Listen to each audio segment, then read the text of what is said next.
ভোলায় জ্বালানি সংকটের প্রভাব পড়েছে শিল্প খাতে। ডিজেলের অভাবে থেমে যাচ্ছে বিসিক শিল্পনগরীর উৎপাদন। এমনকি সরকারি প্রাথমিক বিদ্যালয়ের শিক্ষার্থীদের জন্য ফিডিং কর্মসূচির রুটি উৎপাদনেও পড়েছে ভাটা। তাই প্রয়োজন অনুযায়ী জ্বালানি সরবরাহ নিশ্চিত করার দাবি জানিয়েছেন বিসিক শিল্পনগরীর ব্যবসায়ীরা। আদিল হোসেনের তপুর তথ্য, ছবিতে ডেস্ক রিপোর্ট। ডিজেল সংকটে থমকে গেছে ভোলার বিসিক শিল্পনগরীর চাকা। শুধু এই শিল্পনগরী নয়, ডিজেল নির্ভর অনেক কারখানাই এখন পড়েছে চরম সংকটে। পর্যাপ্ত জ্বালানি না থাকায় একের পর এক কারখানা বন্ধ হচ্ছে উৎপাদন ও সরবরাহ। ভোলার বিসিক শিল্পনগরীর খান ফ্লাওয়ার মিলস, যেখানে প্রতিদিন ময়দা, মুড়ি, সুজি সহ ভুসি উৎপাদন করতে প্রতিদিন প্রয়োজন হয় ৩৫০ লিটার ডিজেল। কিন্তু চাহিদার তুলনায় মিলছে না পর্যাপ্ত জ্বালানি। তাই পরিবার পরিজন নিয়ে চরম অনিশ্চয়তায় এখানকার কয়েক হাজার শ্রমিক। আমাদের এই গাড়িগুলো যাইতে পারছে না। ওই যে একটা জাহাজ আছে ওখানে, ওই জাহাজ আমাদের আনলোড হয়েছে, কিন্তু আমরা তেলের অভাবে এখন জাহাজ নিয়ে বসে আছি। আজকে 2 দিন হয়েছে আমরা বসা। যেই গাড়ি দিয়ে আমাদের মাল চলে ওই গাড়িই বন্ধ হয়ে গেছে, এবং আমাদের ড্রাইভার বসা, আমরা বসা, আমাদের মিল কারখানা সবই বসা। আমাদের রানিং 20-25টা ফ্যাক্টরি রানিং চলে, সেখানে আমাদের বিসিকে কোনো তুল আমরা পাই না, আমাদেরকে কোনো ডিলার তুল দিতে পারছে না। এগুলি আমার যে মাল কাঁচা পণ্য যেগুলো উৎপাদন করা হয় এগুলি 10-15 দিনের ভিতরে নষ্ট হয়ে যাবে। ডিজেল সংগ্রহের কারণে আমাদের স্কুলের খাবারটা উৎপাদন করতে পারতেছি না, এবং সরকারিভাবে আমাদের যেই বাচ্চাদের খাবার এটা আমরা তৈরি করতে পারতেছি না।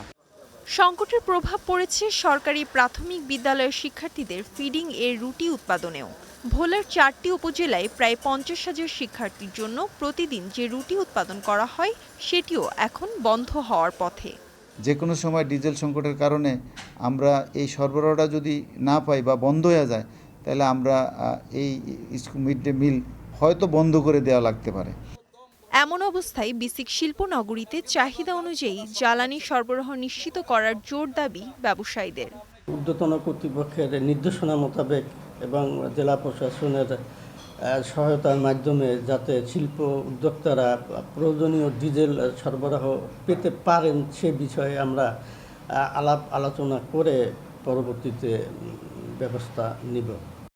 এদিকে অবৈধ মজুদ ও সিন্ডিকেট করে বাড়তি দামে জ্বালানি তেল বিক্রির বিরুদ্ধে ব্যবস্থার দাবি consumers association of Bangladesh cab সভাপতির। সিন্ডিকেটধারী ব্যবসায়ীদেরকে প্রশাসন কন্ট্রোল করতে হবে, তাদের আইনের আওতায় এনে যাতে সিন্ডিকেট করে কৃত্রিম সংকট করে ব্যবসায়ীরা যাতে কোনো তেল রাখতে না পারে, তেল যাতে বাজারে সরবরাহ অ্যাভেলেবেল করে দেয়, তাহলে আমার মনে হয় কোনো সমস্যা হবে না। তবে জেলা প্রশাসক বলছেন, জ্বালানি সংকট নিরসনে কোনো অনিয়মের অভিযোগ পেলে ব্যবস্থা নেবে স্থানীয় প্রশাসন।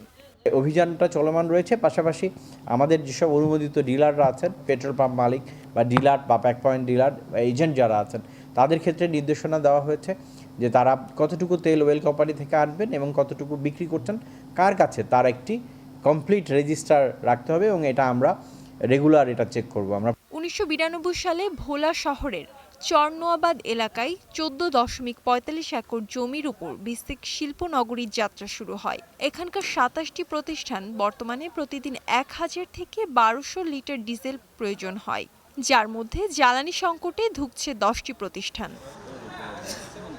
জান্নাতুন বিপা, স্টার নিউজ।